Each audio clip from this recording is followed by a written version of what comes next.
Another day, another basketball stories na naman ang pagkikwentuhan natin. At ngayon nga, yung pag-uusapan natin ang balitang may babalik nga daw sa Los Angeles Lakers. At ang balitang may hindi na nga daw makakapaglarong player sa Golden State Warriors.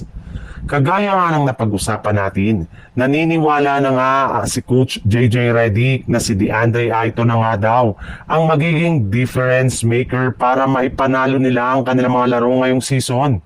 Kita nga niya ang laki ng pinagbago ng attitude at galaw ni Ayton simula nang sumali ito sa team. Plus handang-handa na rin naman nga ito na makasama sina LeBron James at Luka Doncic.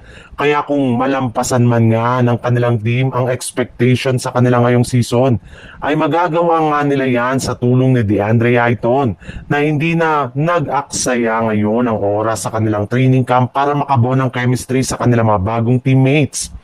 At once nga na magawa yan, ay wala na nga sa kanilang makakapigil pa sa pagkuha ng titulo. Pero maliban nga dyan kay Ayton, isa rin naman nga sa mga asahan nila sa kanilang mga darating na laro ay si Rui Hachimura na ibabalik nila sa pagiging starting power forward sa kanilang gagamiting lineup at rotation ngayong bagong season. Sa ibang balita naman, matapos nga ang ginawang transaksyon ng Golden State Warriors na mga nagdaang araw, ay nabuo na po nila sa wakas ang kanilang 15-man lineup ng kanilang ipagsasabak sa kanilang mga laro ngayong season.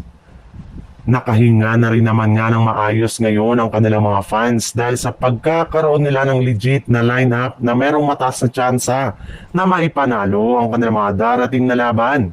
Ngunit kahit man nga makumpleto ng Golden State Warriors ang kanilang roster, hindi rin naman nga lahat ng kanilang mga manlalaro ngayon ay healthy at makakapaglaro agad sa kanilang team.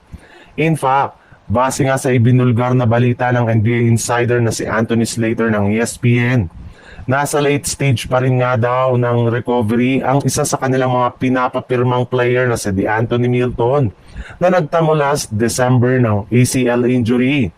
Mahigit 10 buwan na nga ang nakakalipas matapos ang kanyang naging operasyon dito.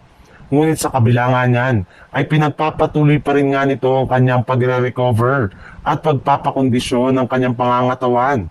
Kaya inaasahan nga na hindi na nga ito makakapaglaro sa kanilang unang game sa preseason at maging sa regular season na hindi magandang balita para sa kanilang koponan.